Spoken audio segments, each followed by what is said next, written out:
Hi, I'm Susan Hollier, and if you're watching this, you probably just found out that you're going to have to teach AP Human Geography. You were probably called in by either your principal or your department chair, and they said, guess what? You're lucky. And probably your first thought was, great, another prep. And probably second, it was, but I'm not a geographer. I didn't major in geography. I don't know much about geography, and I consider myself a historian, or an economist, or a political scientist. But I'm here to tell you that you really are in for the best year you've ever had. I've been a geographer for 26 years, taught geography, but I really became a geographer when I was in the 4th grade. That's the year we went to school, got our new sharpened pencils, and everything smelled good. And we got a brand new geography textbook. And on the cover of the geography textbook was what Nikita Khrushchev said at the time was the 8th wonder of the world. Now, in the West, we consider the 8th wonder of the world to be the Astrodome, but certainly that was not the case. It wasn't a picture of the Astrodome. It was a picture of the Aswan Dam. The Aswan Dam at the time was considered one of the greatest creations in the history of the world. Our teacher told us that Soviet engineers had built this dam, designed it and constructed it, and that they actually had changed the course of the Nile River. That was pretty unbelievable to me. And that's when most people say, that's an interesting thing, but geographers say, that's interesting, why is that? That's the difference in geographers and the rest of the social scientists. It's that we try to figure out how the world works, how people change the world, and how the world changes people. That's what human geography is. Now, the Aswan Dam is no longer considered one of the 8 wonders of the world. And in fact, most geography books today have on their covers the tallest building in the world, which is the Burj Al Khalifa building in Dubai. Now, what makes that geographic? Let's think for a minute about what people in Dubai were doing 50, 75 years ago. They were not searching for oil or natural gas. They were doing 2 things. They were pearl diving and they were sheep herders. That's what they did. So how can a society go from pastoral to the tallest building in the world?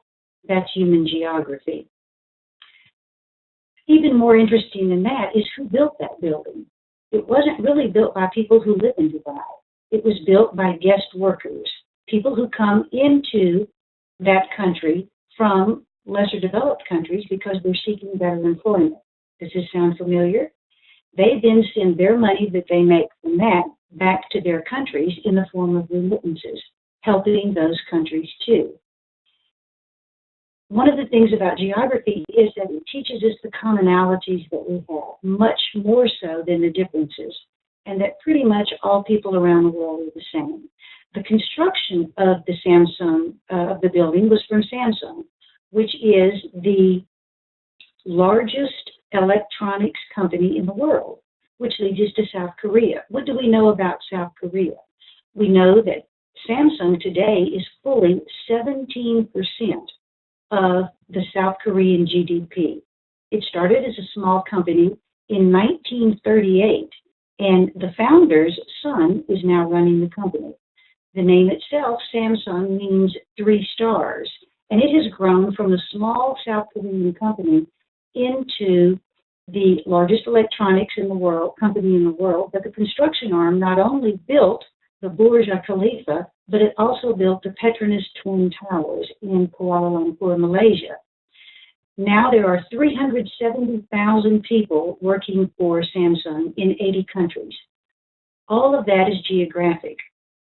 When your principal or your vice principal walk into the room next year on one of those unannounced walks that we all look forward to, it doesn't matter what you're talking about if you're teaching geography, because everything is geography. You are always on task in geography. The College Board has broken down AP Human Geography, which, by the way, is the fastest growing AP course that there is, into 7 different themes. Most of us, when we took geography in elementary or high school, took it as regional geography, which means this week we're studying Europe, next week we're studying Latin America. That's not how they changed it. And now it looks at the world in 7 different ways. So let's see what those 7 ways are.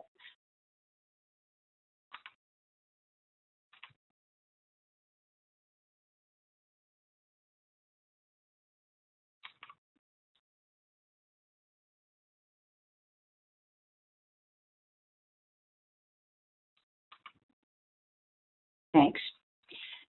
So the 7 topics are, as you're seeing on the screen, geography, its nature and perspectives, what I already talked about, which is, what is geography? Why is it? Remember the why of where. A general overview, if you will, of space, place, and region. Why certain people live where they do, why people don't live in places at all, some places in the world, and how they actually live in the environment that they have chosen to live in.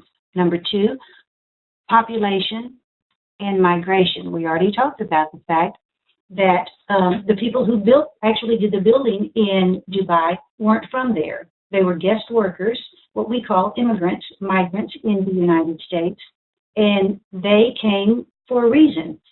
Big picture things we talk about in geography, people don't move when times are good. People only move when times are bad, and where do they move? They move to places where times are going to be better. So we see not only population and migration, we see demographics in this. Why are there some places in the world where people live to be in their 80s, and some places in the world where people are living into their 40s and 50s? What is it about those places that makes for such drastic differences? Number 3, cultural patterns and processes. Let's go back again to the people in Dubai. When people come from different countries, they bring their customs with them, they bring religion and their own languages with them. All of that has to do with culture. If we're talking about, remember when we said whatever you're talking about, when the principal walks in, you're on task? This is one of the reasons. People around the world have commonalities, but they also have differences. It is important for our students to know about this because research shows that our students are going to have 20 different job descriptions in 10 countries. It used to be that if you were wealthy and you graduated from college, you spent a year going around the world, what we used to call the great abroad. That's no longer a luxury for wealthy people. Every citizen needs to be aware of what's going on in the rest of the world.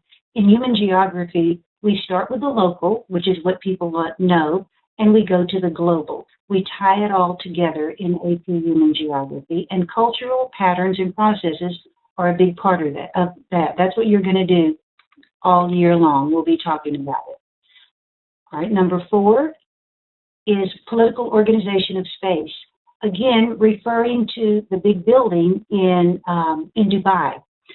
Do you think they could have built that building without a lot of political structure? Absolutely not. Could people have gone there to build it without politics? Couldn't have done it. Everything ties into geography. Let's look at number 5, which is agriculture, food production, and rural land use. Many of those people who have moved to Dubai and other places like that to build big buildings that are making a statement to the rest of the world, those people were very likely farmers. They were farming rural land, and they have found they can make more money doing this.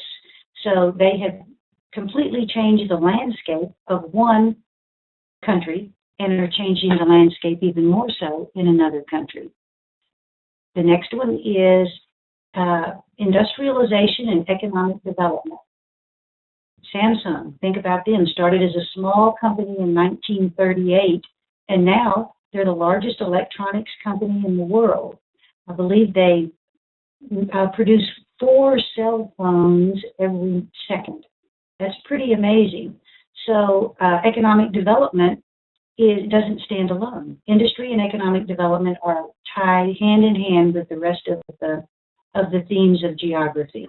Number 7 is cities and urban land use. Again, how people have changed. In 2008, for the first time in the history of the world, there are more people living in cities than living in rural areas. That's going to continue, and in fact, most of the big cities of the world, what we call megacities, anything over 10 million people, most of them are now in developing countries. In 1950, that was not the case. New York City was huge, and now it's not one of the biggest ones at all. Most of those we're seeing in Asian countries. So looking at world regions, as I said, you're going to be very familiar with all of these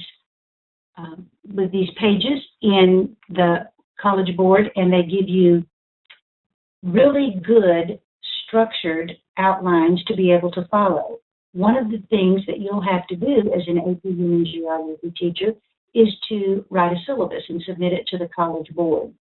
It's not as difficult as it sounds. There are sample syllabi on the website that you'll be able to use. And in fact, if you're taking the place of someone who has already taught AP Human Geography in your school, you'll be able to use theirs and add to what you want as you choose.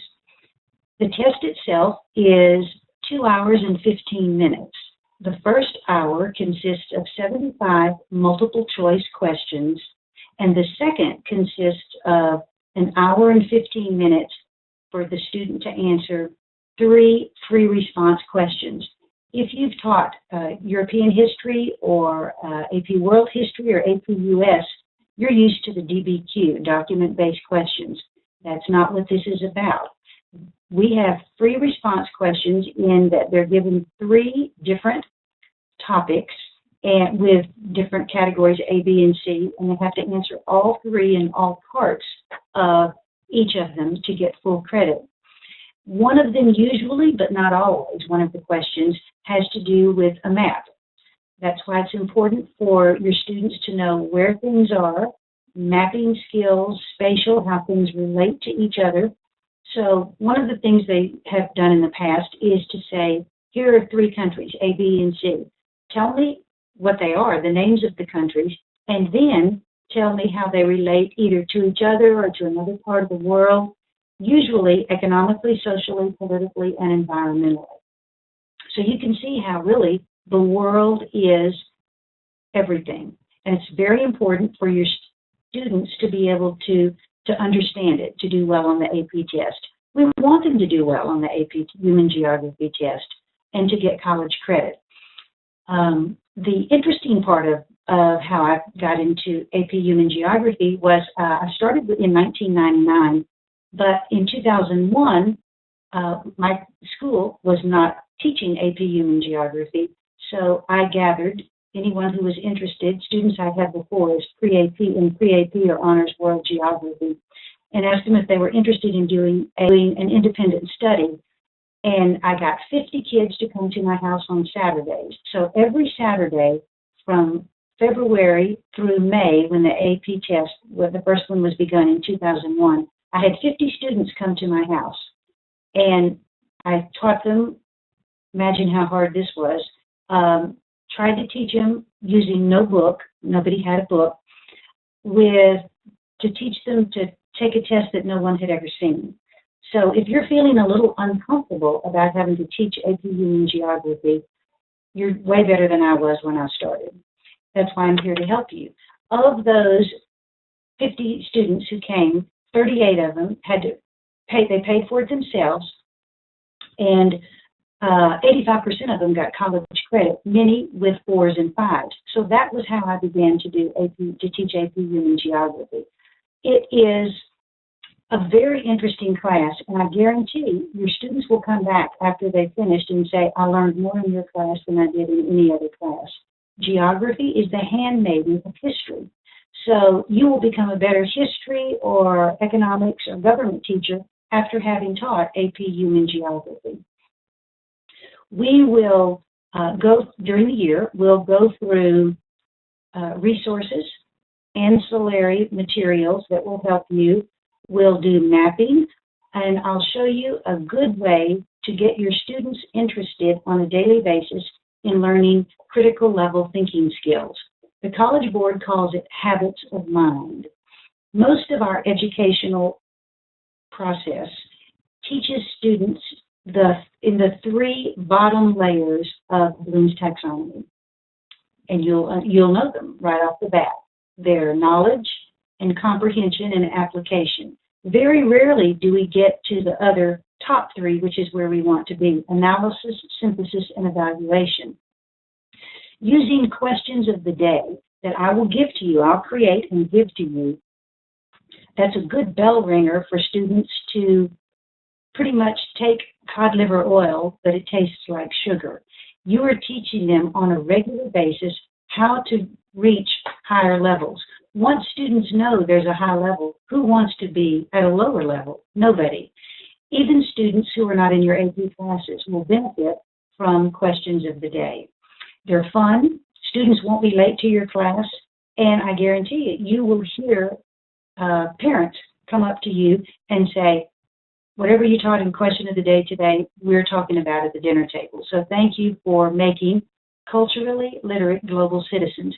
Yes, we want our students to do well on the AP test, but we really want much more. And I call them the 4 important words. We want to create culturally literate global citizens. That's our goal. We want people who are going to go out into the world as policymakers, decision makers, heads of corporations, people who can actually decide the good changes of the world that we need to see. And this is the place where it happens, in AP Human Geography. We'll also talk through the year about what we're going to do after the AP test. I can give you examples of field trips, guest speakers, philanthropic, charitable work that you can do with your students to give back to the community.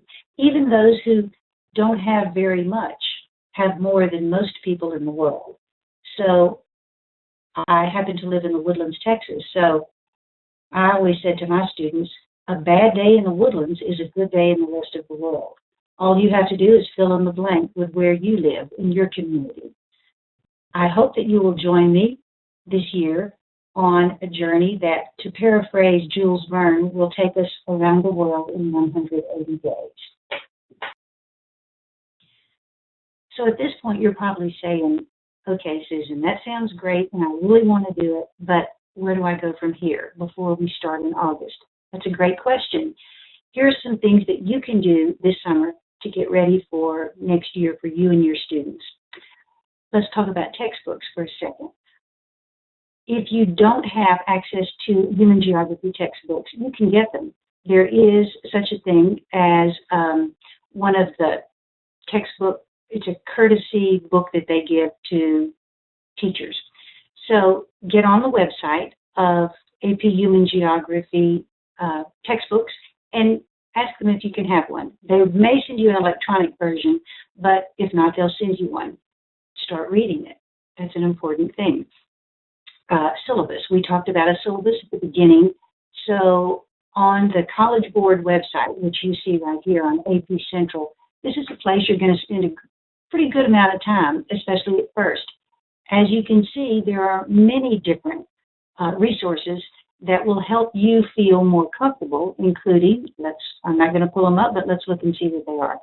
The Teacher's Guide, Frequently Asked Questions, that's a good place to start. Development Committee, and Course Perspective. We've already talked a little bit about the AP exam. All of the AP exams, the free response part, are on this website. From 2001 all the way to the one in 2014 will be on probably in July, but it will certainly be on before you're going to need it for the next year. So all that they show you, not only good examples of answers, but they show you examples of answers that are not good, and they explain the reason why. So you'll see the rubrics, which will be very helpful to you. And we'll talk a lot through the year about what you can do to prepare your own students for success on the AP test. There are listservs. If you're on Facebook, there is a wonderful one called AP Human Geography Readers. You don't have to be a reader to get on it, but they're very good, and they post daily. Really, really interesting, up-to-the-minute news, and have discussion groups and share. Wonderful shares. You'll find that geographers are good sharers, and you'll be able to find lots of material so you don't have to do it all. I want you to take a deep breath, and I want you to know that you're going to be in the right place next year. We'll talk about the sequence. I have taught on traditional schedule and an accelerated block schedule and an alternating block schedule. And I've taught 10th, 11th, and 12th, and I've helped many districts who are teaching it to ninth graders. So you're definitely going to be in the right place if you join us this year, and I'll look forward to meeting you and getting to know you and your students throughout the year. Thanks.